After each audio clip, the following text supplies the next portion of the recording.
والله يهدي من يشاء إلى صراط مستقيم. إن الحمد لله نحمده ونستعينه ونستغفره ونؤمن به ونتوكل عليه ونعوذ بالله من شرور أنفسنا ومن سيئات أعمالنا من يهده الله فلا مضل له ومن يضلل فلا هادي له ونشهد أن لا إله إلا الله وحده لا شريك له ونشهد أن محمدا عبده ورسوله أما بعد فإن خير الحديث كتاب الله وخير الهدي هدي محمد صلى الله عليه وسلم وشر الأمور محدثاتها وكل محدثة بدعة وكل بدعة ضلالة وكل ضلالة في النار. أعوذ بالله من الشيطان الرجيم. بسم الله الرحمن الرحيم. يا أيها الذين آمنوا اتقوا الله حق تقاته ولا تموتن إلا وأنتم مسلمون. يا أيها الناس اتقوا ربكم الذي خلقكم من نفس واحدة وخلق منها زوجها وبث منهما رجالا كثيرا ونساء واتقوا الله الذي تسالون به والأرحام إن الله كان عليكم رقيبا. يا أيها الذين آمنوا اتقوا الله وقولوا قولا سديدا يصلح لكم أعمالكم ويغفر لكم ذنوبكم ومن يطع الله ورسوله فقد فاز فوزا عظيما. ربي اشرح لي صدري ويسر لي أمري واحلل عقدة من لساني يفقهوا قولي. ربي زدني علما ربي زدني علما ربي زدني علما سبحانك لا علم لنا إلا ما علمتنا إنك أنت العليم الحكيم. ముందుగా సర్వ ప్రశంసలు, సర్వ పొగడ్తలు, సర్వ ఆరాధనలు సర్వలోకాలకు ప్రభువైనటువంటి అల్లాహకు మాత్రమే శోభిస్తాయి. ఆ అల్లాహ్ అమితమైన దయ, కరుణ కలిగి సర్వ సృష్టికి కర్తగా ఉన్నాడు. సృష్టి యొక్క భూత భవిష్యత్ కాలాలు ఎరిగినవాడు, పూర్తి ప్రపంచంపై ఆధిక్యత కలవాడు. అల్లాహ్ ఎంతో శుభకరుడు, శుభప్రదుడు, సర్వాధిక్యుడు, సర్వోత్తముడు, కరుణించేవాడు, మన్నించేవాడు మరియు శిక్షించేవాడు కూడాను. అల్లాహ్ గోప్యంగా ఉన్న, బహిర్గతమై ఉన్న అన్ని విషయాలను ఎరిగినటువంటి వాడు, ఎటువంటి లోపములు బలహీనతలు లేనటువంటి వాడు. ప్రజలు కల్పించేటటువంటి దైవత్వపు భాగస్వామ్యం వర్తించకుండా పరమ పవిత్రంగా ఉన్నటువంటి అల్లాహ్ పేరుతో ప్రారంభిస్తున్నాను. సమస్త ప్రవక్తలపై అల్లాహ్ యొక్క శాంతి శుభాలు వర్షించుగాక ఆమీన్.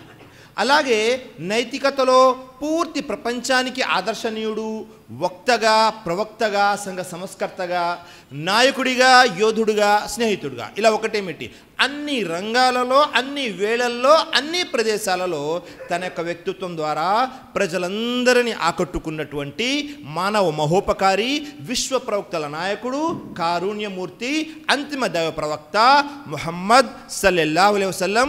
ఆయనపై అల్లాహ్ యొక్క శాంతి శుభాలు, కారుణ్యం వర్షించుగాక ఆమీన్. సోదర మహాశైలారా, సోదరిమణులారా, ముందుగా నేను సృష్టికర్త అయిన అల్లాహకు కోటాను కోట్ల కృతజ్ఞతలు తెలుపుకుంటున్నాను. ఎందుకంటే ఈరోజు మీ ముందు మరొకసారి కొన్ని ధార్మిక విషయాలను చర్చించేటటువంటి అవకాశం కల్పించినందుకు. మరి ఈరోజు నేను మీ ముందు చర్చించబోయేటటువంటి, ప్రస్తావించబోయేటటువంటి అంశం ఏమిటి అంటే ఆదర్శ మహిళ మరియు ఆమె యొక్క బాధ్యతలు ఏమిటి. ఈ అంశము పూర్తిగా స్త్రీలకు సంబంధించినటువంటి అంశం. అసలు మనం ఒకసారి పరిశీలన చేశాము అనుకోండి, మనము సమాజంలో ఎవరినైనా ఆదర్శంగా ఎందుకు తీసుకోవాలి, ఎవరిని ఆదర్శంగా తీసుకోవాలి, ఆదర్శంగా తీసుకోవడానికి కొలమానం ఏమిటి అనేది ఒకసారి పరిశీలన చేశామనుకోండి, సమాజంలో చూస్తుంటాము అనేక మంది పురుషులైనా స్త్రీలైనా కొంతమంది క్రీడాకారుల్ని ఆదర్శంగా తీసుకుంటుంటారు. మనము వారిలాగా ఈ క్రీడలు ఆడాలి, పురుషులైనా స్త్రీలైనా. మరికొంతమంది రాజకీయ నాయకుల్ని ఆదర్శంగా తీసుకుంటూ ఉంటారు. మనము ఆ రాజకీయ నాయకులు ఎలా ఉన్నారో ఆ విధంగా ఉండాలి, అలా మనము సేవ చేయాలి అని పురుషులైనా స్త్రీలైనా చేస్తుంటారు. ప్రస్తుత కాలంలో అయితే ఎక్కువ శాతం మంది సినీ తారల్ని ఆదర్శంగా తీసుకుంటున్నారు. అలాగే మరికొంతమంది సమాజంలో ఎవరైనా సరే ఏదైనా ఒక సంస్థకి కానీ, లేకపోతే ఏదైనా ఒక మదర్సాకి కానీ, ఏదైనా స్కూల్కి కానీ ప్రిన్సిపల్ అయి ఉంటే మనము ఆమెను ఆదర్శంగా తీసుకోవాలి అని చెబుతూ ఉంటారు, అంటుంటారు. కానీ అసలు మనము పునాదికి సంబంధించిన విషయాన్ని పరిశీలన చేశామనుకోండి, ఏమిటది? మనము ఆదర్శంగా తీసుకోవడానికి కొలమానం ఏమిటి, అసలు ఏ కొలమానం మీద ఎవరిని ఆదర్శంగా తీసుకోవాలి అనేది ఆధారపడి ఉంటుంది. ఎందుకని సమాజంలో కొంతమంది ఆదర్శంగా కనబడినప్పటికీ మరికొంతమందికి వారు ఆదర్శంగా కనబడరు. ఉదాహరణకి ఎవరైనా ఒక మహిళ, ఒక స్త్రీ ఉన్నారు. ఆమె ఏదో కొన్ని కారణాల వల్ల తన భర్తకు విడాకులు ఇచ్చి తాను వ్యక్తిగతంగా వేరే రంగంలో ఏదో పని చేస్తూ ఉన్నారనుకోండి. చూడండి, ఈ స్త్రీ స్వతహాగా తన జీవితాన్ని సరిదిద్దుకోలేకపోయింది, తన ఇంటిని కాపాడుకోలేకపోయింది, తన ఆలోచనల్ని తన భర్తకు అర్థమయ్యేలాగా చెప్పలేకపోయింది. ఈమె ఆదర్శం ఎలా అవుతుంది అంటారు. అదే వేరేవారు చూడండి, ఈమె ఎలాంటి సహకారాలు లేకుండా, అలాగే తన భర్త తనను వదిలేసినప్పటికీ స్వతహాగా తాను కష్టపడి ఏదైతే చేయాలి అనుకుందో అందులో విజయం సాధించింది, ఈమె ఆదర్శం అంటారు. అంటే ఒకే మహిళని చూసేటటువంటి విధానంలో ఒకరికి ఆదర్శము, మరొకరికి ఆదర్శం కాదు, ఇలా ఉంది. మరి అసలు మనము ఎవరినైనా ఆదర్శంగా తీసుకోవాలి, మన సమాజంలో అంటే ఎవరిని తీసుకోవాలి, ఆదర్శంగా తీసుకోవడానికి అసలు పునాది ఏమిటి అనేది పరిశీలన చేశామనుకోండి, సృష్టికర్త అల్లా ఖురాన్ గ్రంథంలో తెలియజేస్తున్నాడు, ఇన్నా అక్రమకుం ఇందల్లాహి అత్కాకుం. మీలో అందరికంటే ఎవరు అల్లా పట్ల భయభక్తులు కలిగి ఉంటారో వారు అల్లా దృష్టిలో గౌరవనీయులు, ఆదరణీయులు, ఉత్తములు. ఇక్కడ పురుషులైనా స్త్రీలైనా ఎవరైనా సరే, ఎవరైతే అల్లా పట్ల భయభక్తులు కలిగి ఉంటారో వారు అందరికంటే అల్లా దృష్టిలో ఉత్తములు, గౌరవనీయులు అని చెప్పడం జరిగింది. అంటే మొట్టమొదటి విషయం ఏమిటో తెలుసా, మనలో తక్వా ఉండాలి. మరీ ముఖ్యంగా ఈ అంశము స్త్రీల గురించి, మహిళల గురించి కాబట్టి మనలో ఏముండాలి, తక్వా అనేది, భయభక్తులు అనేవి అతి ఎక్కువగా ఉండాలి. ఒకవేళ ఈ పునాదిపైకి మనం వచ్చేసామనుకోండి, జాగ్రత్తగా వినండి, అప్పుడేమవుతుంది, ఈ పునాది ఎవరు నిర్ధారించారు, ఏ సృష్టికర్త అయితే మిమ్మల్ని నన్ను పుట్టించాడో ఆ సృష్టికర్త ఇచ్చాడు ఈ కొలమానం, తక్వా, భయభక్తుల కొలమానం. ఎప్పుడైతే మనం ఈ కొలమానాన్ని పునాదిగా చేసుకుంటామో, దీనిని కొలమానంగా తీసుకుంటామో, ఈ భయభక్తుల్ని, తక్వాని, అప్పుడు ఏమవుతుందో తెలుసా, మీరు స్వతహాగా వేరే వారికి ఆదర్శంగా ఉంటారు. మరియు మీ జీవితంలో ఏవైతే బాధ్యతలు ఉన్నాయో అవన్నీ కూడా సక్రమంగా నిర్వహిస్తారు. సోదరులారా, సోదరిమణులారా, మరి ఇక్కడ స్త్రీల గురించి కాబట్టి మనలో భయభక్తులు ఉండాలి. మరొక హదీస్లో దైవప్రవక్త ముహమ్మద్ సల్లల్లాహు అలైహి వసల్లం తెలియజేశారు, తీర్పు దినం రోజు ప్రజలందరూ కూడా తమ తమ పాపాలకి, పొరపాట్లకు తగ్గట్టుగా చెమటలో మునిగిపోయి ఉంటారు. కొంతమంది మోకాళ్ళ వరకు, నడుముల వరకు, భుజముల వరకు, మరి కొంతమంది పూర్తిగా చెమటలో మునిగిపోయి ఉంటారు. అలాంటప్పుడు ఒక 7 వ్యక్తులు ఉంటారు, అదృష్టవంతులు ఉంటారు. వారు అర్ష్, సింహాసనం ఏదైతే ఉందో ఆ అర్ష్ నీడలో ఉంటారు. వారిలో ఒకరెవరో తెలుసా, షాబున్ నషాఫీ ఇబాదతిల్లా, ఏ యువకుడైతే తన యొక్క పూర్తి యవ్వనాన్ని అల్లా యొక్క ఆరాధనలో గడిపాడు.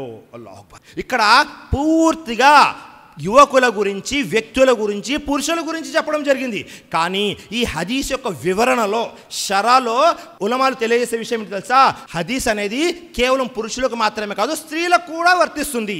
మరి ఒకవేళ మహిళలకైతే మనం ఎలా చదవాలి, షాబతున్ నషాత్ ఫీ ఇబాదతిల్లా, యవ్వనంలో ఉన్నటువంటి యువతి ఎవరైతే తన యొక్క పూర్తి యవ్వనాన్ని అల్లా యొక్క ఆరాధనలో గడుపుతుందో ఆమె కూడా అర్ష్ యొక్క నీడలో ఉంటుంది. అల్లాహ్. మొట్టమొదటి విషయం ఏమిటంటే, మన యొక్క పూర్తి జీవితం ఎప్పుడైతే స్త్రీలు బాలికల నుంచి యవనస్తులుగా పరిగణించబడతారో అప్పటి నుండి తన పూర్తి యవ్వనము, పూర్తి జీవితం ఎలా ఉండాలంటే అల్లా యొక్క ఆరాధనలో తన పూర్తి జీవితం ఉండేలాగా చూసుకుంటూ ఉండాలి. మరి ఆరాధన అనేది చాలా విశాలమైనటువంటి అర్థం. మరి ఆరాధన ఎన్ని రకాలుగా ఉంటుంది, 4 రకాలుగా ఉంటుంది. మొట్టమొదటిది కల్బీ, రెండవది ఖౌలి, మూడవది బదని, 4వది మాలి. మొట్టమొదటిది కల్బీ, ఖౌలి, బదని, మాలి. కల్బీ అంటే ఎవరైతే స్త్రీలు ఉన్నారో వారి యొక్క మనసుల్లో పూర్తిగా అల్లాపై అచంచలమైనటువంటి విశ్వాసం ఉండాలి. అల్లాపై తప్ప వేరే వారి ఎవరి మీద నమ్మకం ఉండకూడదు, విశ్వాసం ఉండకూడదు. ఇలా మనసుకు సంబంధించిన ఆరాధన. కల్బీ ఇబాదత్ అంటే మనసుతో చేసేటటువంటి ఆరాధన. 2 కౌలి ఇబాదత్. కౌలి అంటే నోటి ద్వారా చెప్పడం. నోటి ద్వారా ఏం చెప్పాలి, నోటి ద్వారా కలిమా చదవాలి, నోటి ద్వారా ఖురాన్ పారాయణం చేయాలి, నోటి ద్వారా అల్లాహ్ యొక్క జిక్ర్ చేయాలి. ఇదంతా కూడా కౌలి ఇబాదత్ అంటే నోటితో చేసేటటువంటి ఆరాధన. మూడవది బదనీ ఇబాదత్. బదనీ అంటే శారీరకంగా చేసేటటువంటి ఆరాధన. శారీరకంగా అంటే మనం నమాజ్ చేయాలి. నమాజ్ ఎలా చేయాలి? శారీరకంగా చేయాలి. అలాగే మనం ఉపవాసాలు ఉండాలి. ఉపవాసాలు కూడా శారీరకంగా చేయాలి. ఆ తర్వాత నాలుగవది మాలి. స్త్రీలు ఎవరైతే ఉన్నారో తమ యొక్క ధనాన్ని అల్లాహ్ మార్గంలో ఖర్చు పెట్టాలి. అది కూడా ఇబాదత్. కొన్ని శారీరకంగా మరియు ధనపరంగా కూడా ఇబాదత్లు ఉంటాయి. ఉదాహరణకి హజ్ మరియు ఉమ్రా చేయాలి. అక్కడ ధనం కూడా ఖర్చు అవుతుంది, శారీరకంగా కూడా మనం కష్టపడవలసి వస్తుంది, ఆరాధన చేయవలసి వస్తుంది. ఇలా మనం ఏం చేయాలి? 4 రకాల ఆరాధనలు చేయాలి. ఎవరైతే స్త్రీలు ఆదర్శంగా ఉండాలి అనుకుంటారో వారు ఈ ఆరాధన విషయంలో చాలా జాగ్రత్తగా ఉండాలి. అలాగే ఇబ్నుల్ ఖయ్యం రహిమహుల్లా వారు తెలియజేస్తున్నారు ఈ ఆరాధనకు సంబంధించి, అల్ ఇబాదతు హియ ఇస్మున్ జామిఉన్ లికుల్లి మా యుహిబ్బుహుల్లాహు వ యర్దా మినల్ అఖ్వాలి వల్ ఆమాలి అజ్జాహిరతి వల్ బాతినా. ఆరాధన అనేది చాలా విశాలమైనటువంటి అర్థం ఉన్నటువంటి విషయం. ఈ ఆరాధన ఎలా వచ్చిందంటే ఏ పనుల ద్వారా, మాటల ద్వారానైనా చేతుల ద్వారానైనా, బహిర్గతమైనవైనా రహస్యంగా అయినా, మీరు ఏ పనులు చేసినా ఏ పనుల ద్వారా అల్లా ఇష్టపడతాడో, అల్లా మెచ్చుకుంటాడో, అల్లా స్వీకరిస్తాడో ఇవన్నీ కూడా ఆరాధనలోనికి వస్తాయి. అల్లాహ్ పూర్తి జీవితంలో స్త్రీలు ఎక్కడ ఉన్నా, మహిళలు ఎక్కడ ఉన్నా వారు ఒక విషయం గుర్తుపెట్టుకోవాలి, నేను ఈ పని చేయడం వల్ల అల్లా ఆనందపడుతున్నాడా, సంతృప్తి పడుతున్నాడా, అల్లా ఆమోదిస్తున్నాడా లేనా అదే పరిశీలన చేసుకోవాలి. ఎందుకని మనము బహిర్గతంగా చేసేయన్నా రహస్యంగా చేసేయన్నా, అది నోటి ద్వారానైనా చేతుల ద్వారానైనా, ఏ క్రియ అయినా ఏ పని అయినా అల్లా మెచ్చుకోవాలి. అలాంటి పనులన్నీ కూడా ఆరాధనలోనికి వచ్చేస్తాయి. ఇది మొట్టమొదటిది ఆదర్శ మహిళకి ఉండవలసినటువంటి మొట్టమొదటి గుణము, సుగుణం. దైవప్రవక్త ముహమ్మద్ సల్లల్లాహు అలైహి వసల్లం తెలియజేశారు. అనస్ బిన్ మాలిక్ రజియల్లాహు వారి కథనం ఇమాం అల్బానీ వారు కూడా దీనిని సహీగా ఖరారు చేశారు. అల్ మర్అతు ఇజా సల్లత్ ఖమ్సహా వ సామత్ షహరహా వ అహసనత్ ఫర్జహా వ అతాత్ బాలహా ఫల్తద్ఖుల్ మిన్ అయ్యి అబ్వాబిల్ జన్నతి. అల్లాహు అక్బర్. దైవప్రవక్త ముహమ్మద్ సల్లల్లాహు అలైహి వసల్లం తెలియజేశారు, ఎవరైతే ఈ 4 పనులు చేస్తారో, ఈ 4 గుణాలు ఉంటాయో వారు తీర్పు దినం రోజు స్వర్గంలో 8 ద్వారాలలో ఏ ద్వారం గుండా అయితే ఆ ద్వారం గుండా స్వర్గంలోకి ప్రవేశించవచ్చు. మహిళల్లో ఏ మహిళలో అయితే ఈ 4 లక్షణాలు ఉంటాయో, 4 గుణాలు ఉంటాయో స్వర్గంలో 8 ద్వారాల్లో ఏ ద్వారం గుండా అయితే ఆ ద్వారం గుండా లోపలికి వెళ్ళచ్చు. వీరికంటే ఆదర్శవంతులు ఇంకెవరైనా ఉంటారా? దీనికంటే మహాభాగ్యం ఇంకేమైనా ఉంటుందా? అల్లాహు అక్బర్. మరి ఆ 4 సుగుణాలు ఏంటిది అనేది మనం పరిశీలన చేశామనుకోండి. మొట్టమొదటిది అల్ మర్అతు ఇజా సల్లత్ ఖమ్సహా. నమాజ్ని ఆచరించాలి. కలిమా చదివిన తర్వాత, ముస్లింలు అయిన తరువాత చేయవలసినటువంటి మొట్టమొదటి పని ఏమిటో తెలుసా? స్త్రీలు మహిళలు వారు 5 పూటల నమాజ్ని ఆచరించాలి. అల్లాహు అక్బర్. ఖచ్చితంగా ఆచరించాలి. ఒకవేళ మనము పురుషుల్ని స్త్రీలని పక్కన పెట్టి చూసామనుకోండి, పురుషులకు లేనటువంటి సౌలభ్యం అల్లా స్త్రీలకు కల్పించాడు. ఎందుకని? పురుషులు నమాజ్ చేయాలి. ఎలా చేయాలి? మస్జిద్లో ఒక టైం ఫిక్స్ అయి ఉంటుంది. ప్రతి నమాజ్ కూడా జమాత్తో చేసుకోవాలి. అందులో వేరే అవకాశం ఏమీ లేదు. కానీ స్త్రీలకి అల్లా అవకాశం ఇచ్చాడు. అజాన్ అయిన తర్వాత, నమాజ్ యొక్క సమయం ప్రారంభమైన తర్వాత, ఆ సమయం అయిపోయేంత వరకు ఈ మధ్యలో ఎప్పుడైనా వారు తమ ఇళ్లల్లోనే ఉండి నమాజ్ చేసుకోవచ్చు. అల్లాహు అక్బర్. తమ ఇళ్లలోనే ఉండి నమాజ్ చేసుకోవచ్చు. వారు మస్జిద్కి రావాల్సిన అవసరం లేదు. వారు ఇళ్లలోనే ఉండి తమ యొక్క నమాజ్ని ఆచరించవచ్చు. అలా కాకుండా లేదండి నాకు ఇంటి పనులు చాలా ఎక్కువగా ఉన్నాయి, నేను నమాజ్ చేయలేకపోతున్నాను అని చెప్పే అవకాశం లేదు. ఒకటి. రెండో విషయము, మనం పురుషులము సంవత్సరంలో 365 రోజులు నమాజ్ చేయాలి. కానీ స్త్రీలకైతే ప్రతి నెల వారి యొక్క శరీరానికి తగ్గట్టు బహిష్టు క్రమం ఉంటుంది. ఆ రోజుల్లో నమాజ్ చేయవలసిన అవసరం లేదు. అల్లాహు అక్బర్. చూడండి అల్లా ఎలాంటి సౌలభ్యాన్ని కల్పించాడు. కాబట్టి నమాజ్ చేయడం చాలా సులభం ఎవరైతే నమాజ్ని ఆచరించాలి అనుకుంటారు. కానీ నమాజ్ చేయడం చాలా కష్టమైపోతుంది ఎవరైతే ఆచరించలేరు. ఇంటి పనుల్లో, వంట పనుల్లో, ఆ పనుల్లో, ఈ పనుల్లో లేదండి తీరిక లేకుండా ఉన్నాము అంటే ఇది ఎట్టి పరిస్థితుల్లోనూ చల్లదు. కాబట్టి మొట్టమొదటి విషయం ఏమిటి? నమాజ్ని ఆచరించాలి మహిళలు, స్త్రీలు. రెండోది ఏమిటో తెలుసా? వసామత్ షహరహా. రంజాన్ యొక్క ఉపవాసాలు పాటించాలి. రంజాన్లో ఏవైతే ఉపవాసాలు ఉంటాయో ఈ ఉపవాసాలన్నీ కూడా పాటించాలి.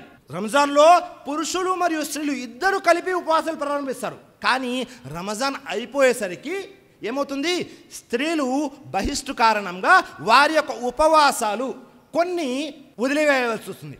ఏవైతే ఉపవాసాలు రంజాన్ నెలలో వదిలేశారో ఆ ఉపవాసాలని రంజాన్ అయిన తర్వాత వెంటనే చేసేయాలి. ఆ ఉపవాసాలని వెంటనే ఏదైతే ఖజా అయినాయో ఉపవాసాలు రోజాలు అవన్నీ కూడా మళ్ళీ ఆచరించాలి. ఒకవేళ వెంటనే అవకాశం దొరకలేదు, మళ్ళీ రంజాన్ వచ్చేంతవరకు అవకాశం ఉంది. ఆ సమయంలో ఎలాగైనా సరే ఈ ఉపవాసాన్ని పాటించాలి. సోదరులారా, ఈ రెండు విషయాలు ఎలా ఉన్నాయంటే చాలా రెండు విషయాలే కదండి అన్నట్టుంది. కానీ ఈ రెండు విషయాలు చాలా ప్రాధాన్యత సంతరించుకున్న విషయాలు.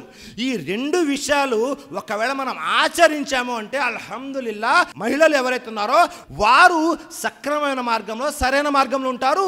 స్వర్గంలో 8 ద్వారాల గుండా వెళ్ళే అవకాశంలో ఏవైతే 4 గుణాలు ఉన్నాయో అందులో 2 వీరు ఆచరించేసినట్లు. ఈ 2 సుగుణాలు ఎలాంటివంటే ఒకసారి మనం పరిశీలన చేశామనుకోండి. దైవప్రవక్త ముహమ్మద్ సల్లల్లాహు అలైహి వసల్లం వారు తన యొక్క భార్యలు సతీమణులు అనేక చిన్న చిన్న అభిప్రాయ భేదాలు వస్తూ ఉంటాయి. ఒకసారి దైవప్రవక్త ముహమ్మద్ సల్లల్లాహు అలైహి వసల్లం వారు ఏం చేశారో తెలుసా, తన యొక్క సతీమణి హఫ్సా రజియల్లాహు అన్హా వారు. ఎవరు ఈ హఫ్సా రజియల్లాహు అన్హా వారు అంటే ఈమె ఉమర్ ఫారూక్ రజియల్లాహు అన్హు యొక్క కుమార్తె. హఫ్సా రజియల్లాహు అన్హా వారికి విడాకులు ఇచ్చేద్దామని నిర్ణయం చేసుకున్నారు.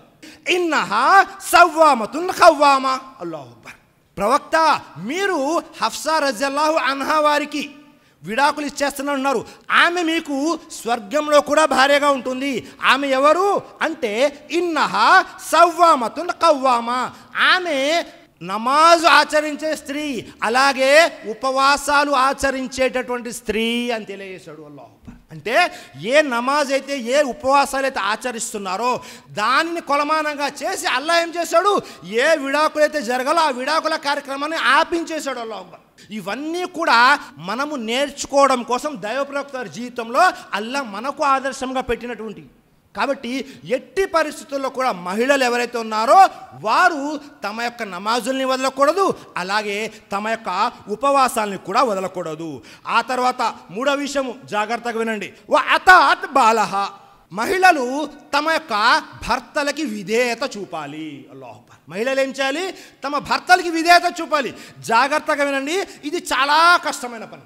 ఎందుకని కష్టంతో కూడుకున్న పని? దైవప్రవక్త ముహమ్మద్ సల్లల్లాహు అలైహి వసల్లం తెలియజేస్తున్నారు. ఒకసారి దైవప్రవక్త ముహమ్మద్ సల్లల్లాహు అలైహి వసల్లం వారు సహాబియాల దగ్గరికి వెళ్ళారు, మహిళల దగ్గరికి వెళ్ళారు. వెళ్ళి తెలియజేస్తున్నారు. ఏమని తెలియజేస్తున్నారు? ఫైన్ని రాయితుకున్నా అక్సర్ అహలిన్నార్, ఓ మహిళలారా, నేను మిమ్మల్ని నరకంలో ఎక్కువ చూస్తున్నాను. కాబట్టి మీరేం చేయండి, సాధ్యమైనంత వరకు ఎక్కువగా దాన ధర్మాలు చేయండి, పుణ్యకార్యాలు చేయండి అని తెలియజేశారు. వెంటనే మహిళలు ఆ సహాబియాలు అడిగారు, ప్రవక్త, ఎందుకని మేము స్త్రీలము మహిళలము నరకంలో ఎక్కువ ఉన్నాము అంటే వెంటనే తెలియజేస్తున్నారు దైవప్రవక్త ముహమ్మద్ సల్లల్లాహు అలైహి వసల్లం, తుక్సిర్నల్ లానా, మీరు ఎక్కువగా శాపనార్థాలు పెడుతూ ఉంటారు. వా తుక్ఫుర్నల్ అషీర్, అంటే మీరు మీ భర్తలకి అవిధేయత చూపుతారు. అల్లాహు అక్బర్. స్త్రీలు ఏం చేస్తారు, చీటికి మాటికి శాపనార్థాలు పెడుతుంటారు కొంతమంది. మరికొంతమంది భర్తల పట్ల అవిధేయత చూపుతారు. ఎప్పుడు భర్తల పట్ల అవిధేయత చూపుతారు స్త్రీలు ఎప్పుడైతే భర్తతో సంతోషంగా ఉన్నారు, భర్త మీద ప్రేమ ఎక్కువగా ఉంది, అన్ని అవసరాలు తీరిపోతూ ఉన్నాయి, అప్పుడు భర్త పట్ల విధేయత చూపుతారు. కానీ సమస్య ఎప్పుడొస్తుంది, ఏదైనా ఒక విషయంలో అభిప్రాయ భేదాలు వచ్చాయి, లేకపోతే అవసరాలు తీరటం లేదు, ప్రేమ కొద్దిగా తగ్గింది, అప్పుడేమవుతుంది, భర్త పట్ల అవిధేయత చూపుతారు. అల్లాహు అక్బర్. ఇది చాలా కష్టమైన పని అలాంటి సమయంలో. కానీ సోదరిమణులారా, మహిళలారా, జాగ్రత్తగా వినండి, ఖచ్చితంగా చేయవలసిందే కష్టమైనప్పటికీ. ఎందుకని, మీ యొక్క స్వర్గము మీ యొక్క భర్త విధేయతలోనే ఉంది. ఒకవేళ భర్తకు విధేయత చూపలేదు అంటే స్వర్గానికి వెళ్ళడం చాలా కష్టం. ఒకవేళ భర్తల మీద ఏదైనా ఒక విషయంలో భేదాభిప్రాయం వచ్చింది, లేకపోతే కోపం వచ్చింది, ఏం చేయాలి? దైవప్రవక్త ముహమ్మద్ సల్లల్లాహు అలైహి వసల్లం యొక్క సతీమణి ఆయిషా సిద్దికా రజియల్లాహు అన్హా వారికి దైవప్రవక్త ముహమ్మద్ సల్లల్లాహు అలైహి వసల్లం తెలియజేస్తున్నారు, ఓ ఆయిషా, నీకు నా మీద కోపంగా ఉంటే ఒకలాగా లేకపోతే మరొకలాగా ప్రవర్తిస్తావు, నీవు కోపంగా ఉన్నప్పుడు నాకు తెలిసిపోతుంది అన్నారు. వెంటనే ఆయిషా సిద్దికా రజియల్లాహు అన్హా వారు అడిగారు, ప్రవక్త, మీకు ఎలా తెలుస్తుంది? నీవు నాతో సంతృప్తిగా ఉండి సంతోషంగా ఉంటే నువ్వేమంటావో తెలుసా? వ రబ్బి మొహమ్మద్ సల్లం యొక్క ప్రభు అల్లా అంటావు. ఒకవేళ నా మీద కోపంగా ఉంటే ఏమంటావు తెలుసా? వ రబ్బి ఇబ్రాహీం యొక్క ప్రభు అల్లా అంటావు, లేదా వ రబ్బిల్ కాబా అంటావు, కాబా యొక్క ప్రభు అల్లా అంటావు. అల్లాహు అక్బర్. నా మీద కోపంగా ఉన్నప్పుడు నువ్వు నా పేరు తీసుకోవు.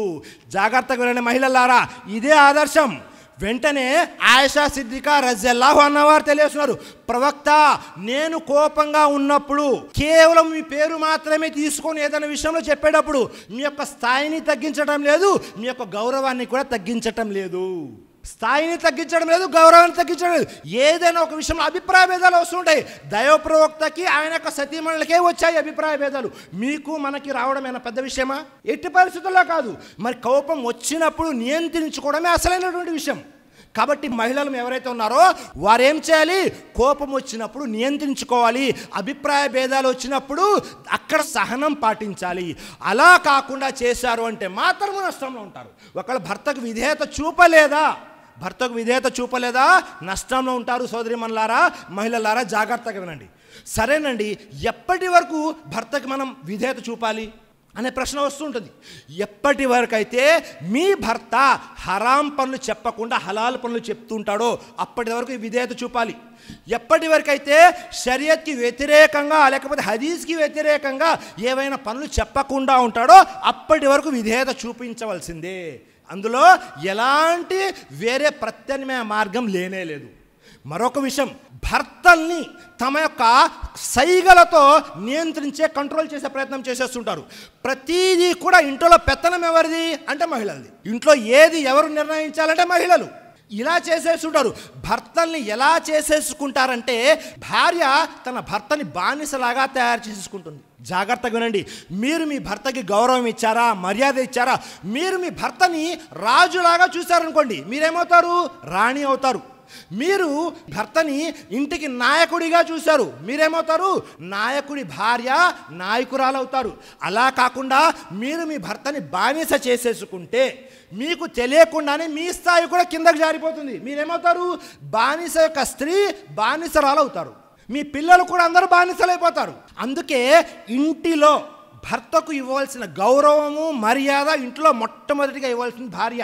అది చూసే పిల్లలు కూడా తన యొక్క తండ్రికి గౌరవాన్ని ఇస్తారు. సోదరులారా, అలా కాకుండా మీరు మీ సైగలతోనే మీ భర్తను నియంత్రించేస్తున్నారు అంటే, మీరు మీ భర్తని బానిసగా తయారు చేసేసుకున్నారు అంటే మాత్రము ఇది ఎట్టి పరిస్థితుల్లోనూ ఆమోదయోగ్యమైనటువంటి విషయం కాదు. ఎందుకని అంటే భర్తలకి గౌరవం ఇవ్వాలి. వారు చెప్పినట్లుగా షరియత్ ప్రకారం ఏవైతే చెప్తారో ఆ అన్ని విషయాలు కూడా పాటించాలి. మూడో విషయం. నాలుగో విషయం ఏమిటో తెలుసా? నాలుగో విషయము దైవప్రవక్త ముహమ్మద్ సల్లల్లాహు అలైహి వసల్లం తెలియజేశారు. వా అహ్సనత్ ఫర్జహా, మహిళలు తమ యొక్క మర్మస్థానాలను మర్మాంగాలను కాపాడుకోవాలి. ఎప్పుడైతే ఒక స్త్రీ తన ఇష్టపూర్వకంగా వివాహం చేసుకుంటుందో ఒక పురుషుణ్ణి, అప్పుడు ఏమవుతుంది? తను పూర్తిగా తన యొక్క భర్త ఆధీనంలోకి వచ్చేస్తుంది. భర్త ఆధీనంలోకి వచ్చేసిన తర్వాత ఏమవుతుంది? పూర్తిగా తను ఆ భర్త యొక్క సొత్తు అయిపోతుంది. అప్పుడు ఏం చేయాలి? తమ యొక్క మర్మాంగాలని మర్మాయాలని కాపాడుకోవాలి. ఎలా? ఎప్పుడైతే అల్లా ఒక ఆజ్ఞ ఇచ్చాడు మహిళలకి, ఏమిటది? బయటికి వెళ్ళేటప్పుడు హిజాబ్ ధరించాలి. బయటకు వెళ్ళేటప్పుడు హిజాబ్ ధరించాలి, బురకా వేయాలి, పరదా వేయాలి, అవునా కదా? అలా కాకుండా బయటకు ఏదైనా అత్యవసరమైన పరిస్థితులకు వెళ్ళేటప్పుడు కూడా పరపురుషుల యొక్క చూపులు మన మీద పడకుండా కాపాడుకోవాలి. ఎందుకని? మీరు మీ భర్త యొక్క ఆధీనంలో ఉన్నారు. మీరు పూర్తిగా మీ భర్తకి విధేయులై ఉన్నారు. ఏ భర్త కూడా ఇష్టపడడు తన భార్యపై పరపురుషుల యొక్క చూపులు పడ్డం. కాబట్టి ఇలా కాపాడుకోవాలి. భర్త ముందే మీరు హిజాబ్ లేకుండా ఉండాలి. బయటికి వెళ్తే ఖచ్చితంగా హిజాబ్ వేసుకోవాలి. ప్రస్తుత కాలం అయితే అందరికీ తెలిసిందే సెల్ ఫోన్ యుగం. ప్రతి ఒక్కరి దగ్గర మొబైల్ ఉంది. మొబైల్ జమానా వచ్చేసింది. ఈ మొబైల్ జమానా వచ్చేసిన తర్వాత ప్రతి ఒక్కరు కూడా ఏకాంతంగా మాట్లాడుకోవడాలు, ప్రతి ఒక్కరు కూడా ఫోన్లో మాట్లాడుకోవడాలు, లేకపోతే చాటింగ్ చేయడాలు, ఇలాంటివి ఎక్కువ చేసేస్తున్నారు. ఎవరితో? పరపురుషులతో. పురుషులు అలాగే ఉన్నారు, స్త్రీలు అలాగే ఉన్నారు. ఇది పూర్తిగా విరుద్ధము షరియత్కి. కాబట్టి మీ భర్త అనుమతి లేకుండా ఎవరితోనూ మాట్లాడకూడదు. అలాగే మీ యొక్క మర్మస్థానాలు కూడా కాపాడుకోవాలి.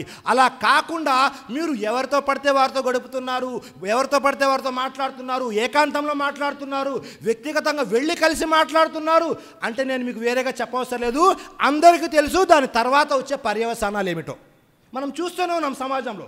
కాబట్టి ఈ 4 గుణాలని, ఈ 4 అలవాట్లని మనము అలవర్చుకోవాలి. స్త్రీలు ఎవరైతే ఉన్నారో ఈ 4 సుగుణాలు ఎవరిలో అయితే ఉంటాయో వారు స్వర్గంలో 8 ద్వారాల్లో ఏ ద్వారం గుండా అంటే ఆ ద్వారం గుండా స్వర్గంలో ప్రవేశించవచ్చు.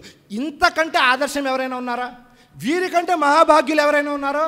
కాబట్టి ఈ 4 సుగుణాలు మనలో వచ్చేలాగా స్త్రీలు ప్రవర్తించాలి. అలాగే దానికి తగ్గట్టుగా ప్రయత్నం చేయాలి. పురుషులు కూడా తమ యొక్క ఇళ్లల్లో ఉన్నటువంటి భార్యలు, కూతుర్లు, అక్క చెల్లెళ్ళు, తల్లులు ఎవరైతే ఉన్నారో వారికి కూడా ఈ అలవాట్లు అలవాటయ్యేలాగా తీర్చిదిద్దాలి. ఆ తర్వాత దైవప్రవక్త ముహమ్మద్ సల్లల్లాహు అలైహి వసల్లం తెలియజేస్తున్నారు, ఇబ్నే మాజా యొక్క హదీస్. ఈ హదీసు బలహీనమైనటువంటి జైఫ్ హదీస్. ఎందుకు ఈ హదీస్ బలహీనమైంది? ఒక చిన్న విషయం తెలియజేస్తాను. ఈ హదీస్ యొక్క ప్రారంభంలో ఉన్నటువంటి విషయాలు ఏమిటో తెలుసా? ఒక వ్యక్తికి తౌహీద్ దొరికిన తర్వాత ఈ ప్రపంచంలో అన్నిటికంటే ఎక్కువగా సంపాదించుకోదగింది ఎవరు అంటే గుణవంతురాలైన భార్య. ఈ పదాల కారణంగా ఈ హదీస్ జైఫ్గా ఖరారు చేయబడింది. కానీ ఏ సుగుణాలైతే భార్య గురించి చెప్పడం జరిగిందో ఈ 4 సుగుణాలు కూడా వేరే హదీస్ గ్రంథాల్లో చెప్పబడింది. ఒక్కొక్క హదీస్ గ్రంథంలో ఒక్కొక్క సుగుణం గురించి. ఆ 4 సుగుణాలు ఏమిటి? జాగ్రత్తగా వినండి. మొట్టమొదటిది ఏమిటో తెలుసా? ఇజా అమ్రహ అతాతుహు. మొట్టమొదటి సుగుణం ఏంటి? మంచి భార్యలో, సద్గుణ సంపన్నురాలైన భార్యలో ఉండవలసింది. భర్త ఏదైనా ఆజ్ఞాపన చేశాడు, ఏదైనా ఆజ్ఞ జారీ చేశాడు, ఈ పని చెయ్యి అని, వెంటనే భార్య చేసేస్తుంది, మారు మాట్లాడదు, షరియత్కి లోబడి ఉన్న విషయాల్లో. కాబట్టి మొట్టమొదటి గుణం ఏమిటి? భర్త ఏదైనా ఆజ్ఞ జారీ చేస్తే భార్య దాన్ని పూర్తి చేస్తుంది. రెండోది ఏమిటి? వఇన్ నజర ఇలైహా సర్రత్హు. భర్త చూపు భార్యపై పడగానే భర్త బాగా సంతోషిస్తాడు. ఎలా? ఎవరైతే పెళ్ళైనటువంటి స్త్రీలు, పురుషులు ఉన్నారో వారికి మాత్రమే తెలుస్తుంది. ఇది ఒక భార్య అనుకుంటుంటుంది, నా గురించి, నా పిల్లల గురించి పొద్దున్న నుంచి సాయంత్రం వరకు నా భర్త కష్టపడి వస్తూ ఉన్నాడు అని మనసులో ఒక రకమైనటువంటి ప్రేమ కలుగుతూ ఉంటుంది, ఆప్యాయత కలుగుతూ ఉంటుంది. అలాగే భర్త ఏమనుకుంటాడు? ఇంట్లో పూర్తిగా ఇంటి పనులు, వంట పనులు అన్నీ చేసుకుంటూ ఉంటుంది నా భార్య. కాబట్టి నా భార్య మీద ప్రేమ ఆప్యాయత అని భర్తకి, భార్య మీద ప్రేమ ఆప్యాయత, భర్త మీద ప్రేమ ఆప్యాయత ఈ భార్య భర్తలకు ఉంటాయి. భర్తని ఎలా సంతోష పెట్టాలి అనేది ఒక్క భార్యకి మాత్రమే తెలుస్తుంది. భార్యను చూడగానే చూపులతోనే ఒక భార్య తన భర్తని సంతోష పెడుతుంది. అల్లాహ్ చూసారా? చూపులతోనే భర్తని సంతోష పెట్టేస్తుంది. ఇలాంటి సుగుణం ఉండాలి. మనం సమాజంలో చూస్తుంటాము, చిన్న చిన్న భేదాభిప్రాయాలు ఉంటాయి. అనేక మందిలో ఉన్న ఆలోచన ఏమిటో తెలుసా? ప్రపంచంలో ఉన్న అందరూ భర్తలు మంచోళ్ళండి, నా భర్త తప్ప. ప్రపంచంలో ఉన్న అందరూ భర్తలు మంచివాళ్ళు, వారు పరిపూర్ణులు, నా భర్త ఒక్కడే ఇలా ఉన్నాడు అని భార్యలు అనుకుంటారు. భర్తలు ఏమనుకుంటారు? ప్రపంచంలో ఉన్న అందరూ భార్యలు మంచివాళ్ళు, నా భార్య తప్ప. సోదరులారా జాగ్రత్తగా వినండి. ఈ ప్రపంచంలో ఎవ్వరికి కూడా, ఒక వ్యక్తికి కానీ లేకపోతే ఒక మహిళకు కానీ పూర్తిగా నాకు ఇలాంటి భర్త కావాలి లేకపోతే ఇలాంటి భార్య కావాలంటే పరిపూర్ణంగా అలాంటి భార్య, అలాంటి భర్త ఎవరికి దొరకలేదు, ఎవరికి దొరకరు. ప్రతి ఒక్కరిలో చిన్న చిన్న లోపాలు ఉంటాయి, చిన్న చిన్న పొరపాట్లు చేస్తూ ఉంటారు. మనము చూడవలసిన విషయం ఏమిటి? భార్యలో కానీ భర్తలో కానీ ఏవైతే చిన్న చిన్న లోపాలు ఉన్నాయో వాటిని పక్కన పెట్టి ఇంకా మంచి గుణాలు, మంచి సుగుణాలు ఏమున్నాయనేది చూడాలి. కాబట్టి మనం ఎప్పుడూ కూడా భర్తల్ని తక్కువ చేసి చూడకూడదు, లేకపోతే ఈయన పరిపూర్ణుడు కాదు అని చెప్పకూడదు. ఎందుకని? ఏదైనా చిన్న విషయాలు భేదాభిప్రాయం వచ్చినప్పుడు అది చాలా పెద్దగా చేసేసుకుంటారు. చిన్న చిన్న విషయాన్ని పెద్దగా చేసుకోవడము, ఒకటంటే 2 మాట్లాడడము, ప్రతి దాన్ని కూడా పెద్దగా చేసి చూపించడము, లేకపోతేనేమో చెప్పని మాటలు కూడా చెప్పారు అని చెప్పడము. కాబట్టి రెండో విషయం ఏమిటి?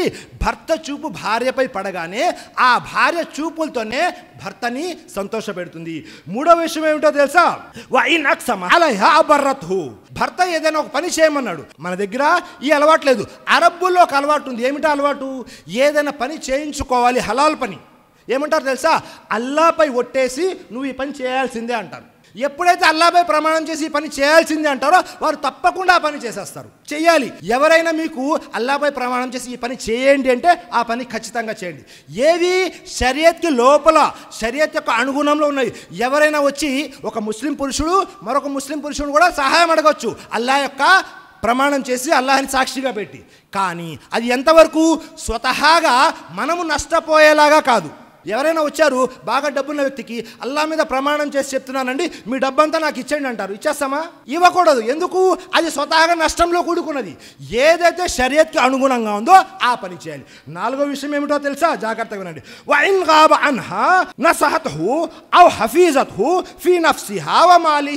భర్త లేని సమయంలో, అంటే భర్త ఇక్కడ లేడు, ఒక రోజు కోసమో వారం కోసమో నెల కోసమో లేకపోతే ఒక సంవత్సరం కోసమో ఏదైనా ఊరు వెళ్ళారు. భర్త లేనటువంటి సమయంలో ఆ స్త్రీ ఏం చేయాలి తెలుసా? వ నఫ్సిహి వ మాలి. స్వతహాగా తన మనసుని నియంత్రించుకోవాలి మరియు భర్త యొక్క మాల్ ఏదైతే ఉందో దాన్ని కూడా కాపాడుకోవాలి. ఎలా కాపాడుకోవాలి? భర్త దూరంగా ఉన్నాడు కాబట్టి తిను కూడా భర్త యొక్క అమానత్, తన యొక్క నఫ్స్ మనసుని కూడా కంట్రోల్, నియంత్రించుకోవాలి. రెండో విషయం ఏమిటి? భర్త యొక్క మాల్ ఏదైతే ఉందో, మాల్ అంటే ధనము వస్తుంది, ఒకవేళ సంతానం ఉంటే సంతానం కూడా వస్తుంది. ఈ మాల్ని, సంతానాన్ని కూడా, ధనాన్ని కూడా, ఈ రెండు కూడా కాపాడుకోవాలి. అల్లాహు అక్బర్. కాబట్టి ఈ 4 గుణాలని, ఈ 4 అలవాట్లని అలవర్చుకోవాలి స్త్రీలు ఎవరైతే ఉన్నారో. ఖురాన్ గ్రంథంలో కూడా సృష్టికర్త అల్లాహ్ తఆలా తెలియజేస్తున్నాడు. 2 స్త్రీల గురించి తెలియజేస్తున్నాడు. జాగ్రత్తగా వినండి. 2 స్త్రీలు. ఎవరా 2 స్త్రీలు? మొట్టమొదటి స్త్రీ ఆసియా బింతే ముజాహిం, రెండవ స్త్రీ Maryam binte Imran. Asiya binte Muzahim అంటే ఫిరౌన్ యొక్క భార్య ఎవరైతే ఉన్నారో సతీమణి, ఆమె ఆసియా బింతే ముజాహిం. ఆవిడ గురించి సృష్టికర్త అల్లాహ్ తఆలా ఖురాన్ గ్రంథం తెలియజేస్తున్నాడు. 66వ అధ్యాయం 11వ వాక్యంలో వదరబల్లాహు మసలల్ లజీన ఆమను ఇమ్రాత ఫిరౌన్. అల్లా విశ్వాసుల కొరకు ఫిరౌన్ యొక్క భార్య ఉదాహరణ ఇస్తున్నాడు. అల్లాహ్ అక్బర్. ఫిరౌన్ యొక్క భార్య ఉదాహరణ ఎవరిస్తున్నారు? సృష్టికర్తని అల్లా ఇస్తున్నాడు. అల్లాహ్ అక్బర్. ఎంత పెద్ద విషయం చూడండి. ఏముంది ఫిరౌన్ యొక్క భార్య ఆసియా బింతే ముజాహింలో? ఆదర్శం ఏముంది? జాగ్రత్తగా ఉండండి. ఎప్పుడైతే ఫిరౌన్కి దైవ ప్రవక్త మూసా అలైహిస్సలాం సందేశం అందజేశారో అప్పుడు ఆయన యొక్క భార్య ఎవరు? ఆసియా బింతే ముజాహిం ఇస్లాం స్వీకరించారు. అల్లా ఏం చేశాడు? చాలా రోజుల వరకు ఆ విశ్వాసాన్ని కప్పి ఉంచాడు, పరదాలో పెట్టాడు, తెలియలేదు. ఎప్పుడైతే ఫిరౌన్కి తెలిసిందో అనేక రకాల బాధలు పెట్టాడు. ఆ తర్వాత ఏం చేశాడు? చేతులకి మేకులు దించేశాడు. 2 చేతులకి 2 మేకులు, 2 కాళ్ళకి 2 మేకులు దించేశాడు. ఒక పెద్ద బండరాయి తీసుకొచ్చి ఆమె మీద వేసేశాడు. ఇది చరిత్రను పరిశీలిస్తే మనకు తెలిసి వస్తుంది. మరి ఇందులో ఆదర్శం ఏముంది? జాగ్రత్తగా వినండి. ఎవరి భార్య? ఒక రాజు భార్య. రాణిలాగా ఉండాలి. అన్ని సకల భోగాలు అనుభవించాలి, సకల సౌకర్యాలు అనుభవించాలి, సకల సుఖాలు అనుభవించాలి. అలాంటిది వదిలేసి తన భర్తకు వ్యతిరేకంగా, ఏ విషయంలో? తౌహీద్ విషయంలో భర్తకు వ్యతిరేకంగా వెళ్ళి మరి తను తౌహీద్ మీద నిలకడగా ఉంది. అల్లాహ్ చూసారా?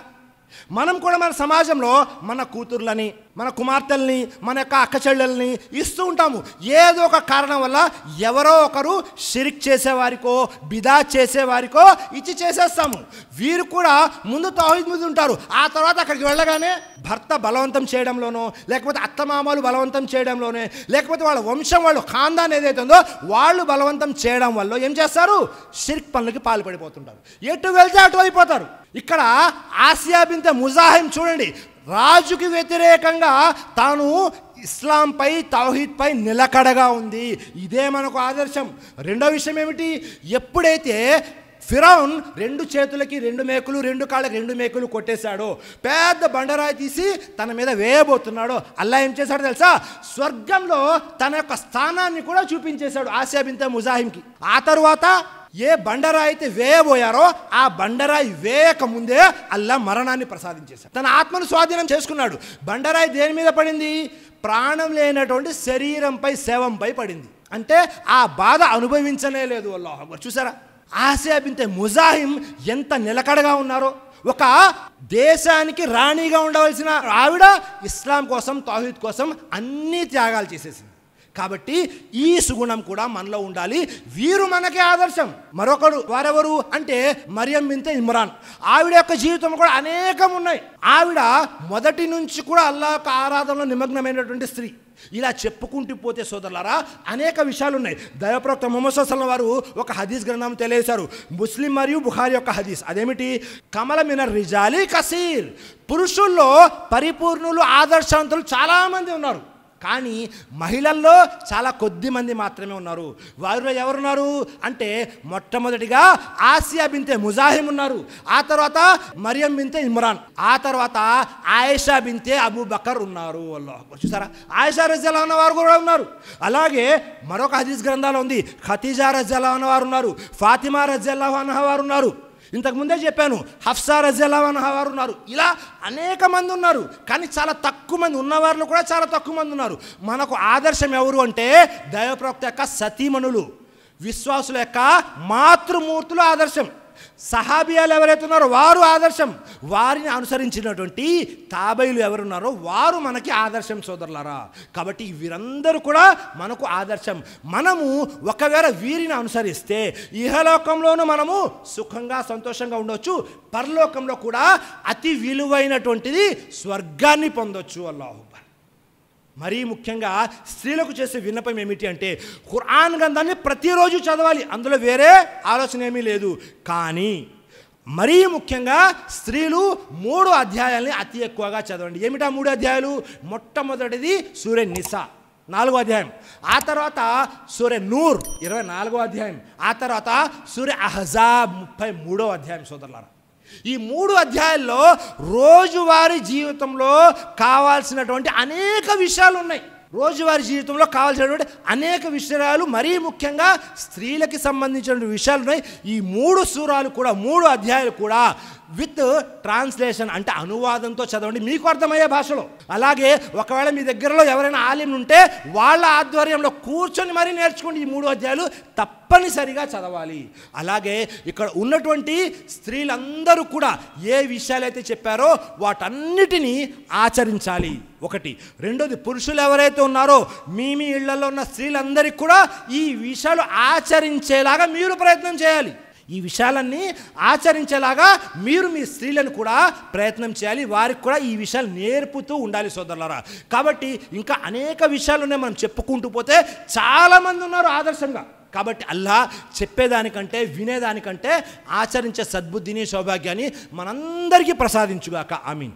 అలాగే అల్లాహ్ ఇక్కడ ఎవరైతే అప్పుల బాధతో బాధపడుతున్నారో వారి అప్పులు తీర్చేటటువంటి మంచి మార్గాన్ని సులభతరం చేయుగాక. ఆమీన్. అలాగే ఎవరైతే అనారోగ్యంతో ఉన్నారో అల్లాహ్ వారికి మంచి ఆరోగ్యాన్ని ప్రసాదించుగాక. ఆమీన్.